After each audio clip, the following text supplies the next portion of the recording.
Hi, ഇതിനു മുമ്പ് ഞാനൊരു വീഡിയോ ചെയ്തിട്ടുണ്ടായിരുന്നേ, സ്കൂട്ടി എങ്ങനെ സിമ്പിളായിട്ട് ഓടിക്കാൻ പഠിക്കാവുന്ന. അതിന് ഒരുപാട് പേര് വന്ന് കമന്റ് ചെയ്തിട്ടുണ്ട്. ചേച്ചി ഞങ്ങൾക്കൊരു പ്രചോദനമായി, ചേച്ചി ആ വീഡിയോ ഞങ്ങൾക്ക് ഒരുപാട് ഉപകാരപ്പെട്ടു, ചേച്ചി പറഞ്ഞതുപോലെ തന്നെ ഞങ്ങൾ ഓടിക്കാൻ പഠിച്ചു, വീട്ടിൽ തന്നെ പഠിച്ചെന്ന് പറഞ്ഞു. എന്നുവെച്ചിട്ടാണ് പോയി ലൈസൻസിന് അപേക്ഷ വെച്ച് ലൈസൻസ് എടുത്തതെന്നൊക്കെ പറഞ്ഞു. എനിക്ക് ഒരുപാട് സന്തോഷമായി. അന്നേരം പറഞ്ഞു, ചേച്ചി കാർ എങ്ങനെ സിമ്പിളായിട്ട് നമുക്ക് ഓടിക്കാൻ പറ്റും, ഞങ്ങൾ ഇങ്ങനെ കാർ ഓടിക്കാൻ പോയിട്ട് ഒന്നും പറ്റുന്നില്ല ചേച്ചി, എന്തെങ്കിലും ഒരു ടിപ്പ് ഈ സ്കൂട്ടി ഓടിക്കാൻ പറഞ്ഞതുപോലെ ഒന്ന് പറഞ്ഞു തരാമോ എന്ന് ചോദിച്ചു. ഉറപ്പായിട്ട് ഇന്ന് നിങ്ങൾക്ക് ഞാനത് പറഞ്ഞു തരാൻ പോവാ. ഞാൻ ഓടിക്കാൻ പഠിച്ചത് എങ്ങനെയാന്ന് വെച്ചാൽ പറയാം. ഞാൻ ആദ്യമേ ഉണ്ടല്ലോ ഓടിക്കാൻ പഠിച്ചുകൊണ്ടിരുന്ന സമയത്ത് ഇവര് പറയും, നിങ്ങൾ ചെരുപ്പിട്ട് തന്നെ നിങ്ങൾ ഓടിക്കാൻ പഠിച്ചോ, ചെരുപ്പിട്ട് തന്നെ അങ്ങ് ഓടിക്കാൻ പഠിച്ചോ.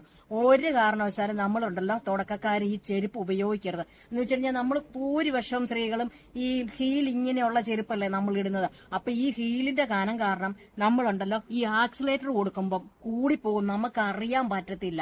ഞാൻ ഈ സ്കൂട്ടിയുടെ കാര്യം പറഞ്ഞതുപോലെ തന്നെ നമ്മള് ആക്സിലേറ്റർ കൊടുക്കുമ്പം ഒരു ലേശം നമ്മൾ തുടക്കക്കാരിലെ പേപ്പർ കനത്തി മാത്രം ലേശം മൂവില്, അതായത് ഒരു 10 കിലോമീറ്റർ സ്പീഡിനെ വണ്ടി എടുക്കാവുള്ളൂ ആദ്യമേ. അല്ലാതെ നമ്മൾ കയറി 40-ലോട്ടും 60-ലോട്ടും പോയി എവിടെയാലും അതിലെ പോയി ഇടിച്ചു കയറും.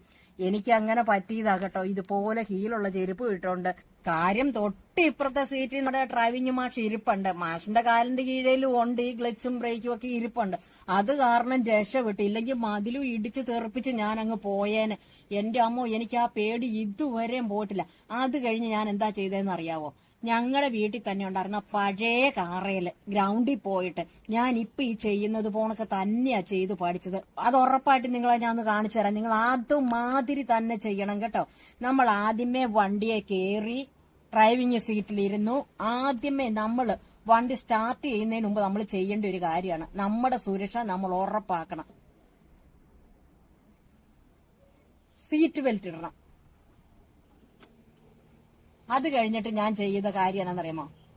ചെരുപ്പ് അങ്ങ് ഊരി, ചെരുപ്പ് ഊരി അങ്ങ് മാറ്റിയിട്ട് നമ്മൾ അത് കഴിഞ്ഞ് ബ്രേക്കേല് കാല് വെച്ചു, ക്ലച്ചേലും കാല് വെച്ചു. ബ്രേക്ക് ഇങ്ങനെ ശരിക്കും നമ്മൾ അമർത്തി പിടിച്ചേക്കുക, കംപ്ലീറ്റ് ബ്രേക്ക് പിടിക്കുക, ക്ലച്ചേലും ചവിട്ടുക. എന്നിട്ട് വേണം നമ്മൾ വണ്ടി സ്റ്റാർട്ട് ചെയ്യാനായിട്ട്. ഇപ്പം കണ്ടോ? ഇപ്പൊ ഇത്രയേ ഉള്ളൂ. ഇത് ആദ്യത്തെ ഘട്ടം എന്ന് പറഞ്ഞ. അപ്പം വണ്ടി സ്റ്റാർട്ട് ചെയ്യുന്ന എങ്ങനെയാന്ന് എല്ലാവർക്കും മനസ്സിലായല്ലോ. ഇനി നമുക്ക് ഫസ്റ്റ് ഗിയറിലോട്ട് വണ്ടി ഇടാം. എന്നിട്ട് ഇനി പയ്യെ ക്ലച്ചേന്നും ബ്രേക്കേന്നും പയ്യെ കാല് പൊക്കുക.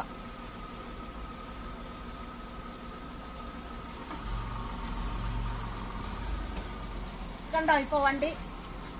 ഇപ്പൊ വണ്ടി പയ്യെ, ഞാനിപ്പം ക്ലച്ചേന്നും ബ്രേക്കേന്നും മാത്രമേ കാലെടുത്തിട്ടുള്ളൂ. എന്നിട്ടും വണ്ടി മൂവ് ആയത് നിങ്ങൾ കണ്ടല്ലോ. വണ്ടി ക്ലച്ചേന്നും ബ്രേക്കേന്നും പയ്യെ കാലെടുത്തിട്ട് അന്നേരം തന്നെ വണ്ടി മൂവ് ആകും. മൂവ് ആയി കഴിഞ്ഞാൽ ഉടനെ നമ്മൾ ആക്സിലേറ്ററിലോട്ട് കാല് കൊടുക്കണം. ആക്സിലേറ്റർ എന്ന് പറഞ്ഞാൽ നമ്മുടെ ഈ വലത്തു ഭാഗത്ത് ആദ്യം കാണുന്ന പയ്യ, അതായത് ഞാൻ നിങ്ങളോട് ആദ്യമേ പറഞ്ഞു ചെരുപ്പ് ഊരിയിട്ടിട്ട് വേണം ചെയ്യാനായിട്ട്. എന്നിട്ടൊരു പയ്യെ ഒരു പേപ്പർ കനവേ കൊടുക്കാവുള്ളൂ. ആ പേപ്പർ കനം നമ്മൾ കൊടുത്ത് ഏകദേശം ഒരു 8-9 ദിവസം കൊണ്ട് നമുക്കൊരു ഇച്ചിരി ഒരു മൈൻഡിൽ വരും. ഇത് വണ്ടിയുടെ എല്ലാ കാര്യങ്ങളും കറക്റ്റ് ആയിട്ട് ഒരു 8-9 ദിവസം കൊണ്ട് നമ്മുടെ മൈൻഡിൽ വരും. നമ്മുടെ വണ്ടി ഏകദേശം നമ്മുടെ കയ്യിലും കിട്ടും. അത് കഴിയുമ്പം തൊട്ട് വേണം, ആദ്യമേ തുടങ്ങുമ്പോഴേ 50-ലും 60-ലും ഒന്നും വണ്ടി എടുക്കരുത്, ഒരു 10-ലേ വണ്ടി എടുക്കാവുള്ളൂ. അത് കഴിഞ്ഞ് പയ്യെ അത് 15 ആകും, 20 ആകും. അങ്ങനെ പയ്യെ സ്പീഡ് കുറച്ച് പോവുക. ഇതിപ്പം ഞാൻ ഒന്നുകൂടെ നിങ്ങളെ ഒന്ന് കാണിച്ചു തരാം. ഞാൻ ഇപ്പൊ ആക്സിലേറ്റർ പയ്യെ കാല് കൊടുക്കുവാണേ.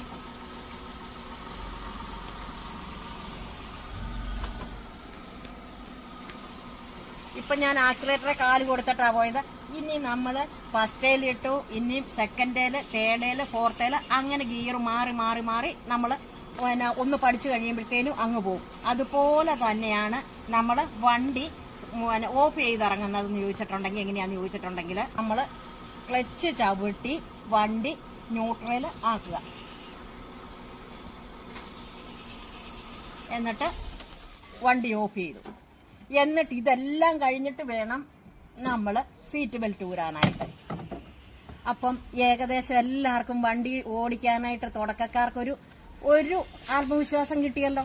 അപ്പൊ ഇതേ രീതിയിൽ എല്ലാരും പയ്യെ പയ്യെ ചെയ്ത് പഠിച്ചാൽ മതിയെന്ന് ഓടി അങ്ങ് എന്നിട്ട് എല്ലാം നടക്കണമെന്ന് വെച്ചാൽ ഒന്നും കാര്യം നടക്കില്ല കേട്ടോ. അപ്പൊ ഞാൻ ആദ്യം ഒന്നുകൂടെ പറയാണ്, ചെരുപ്പിട്ട ആരും തുടക്കക്കാര് ഇത് ഓടിക്കാൻ നോക്കരുത് കേട്ടോ, എന്റെ ഒരു അപേക്ഷയാണ്. അപ്പൊ നിങ്ങൾക്ക് ഈ കാര്യങ്ങളെല്ലാം മനസ്സിലായെങ്കിൽ കമന്റ് ബോക്സിൽ വന്ന് കമന്റ് ചെയ്യാൻ മറക്കല്ലോ കേട്ടോ. അപ്പൊ ടാറ്റാ ബൈ ബൈ, ഓക്കെ.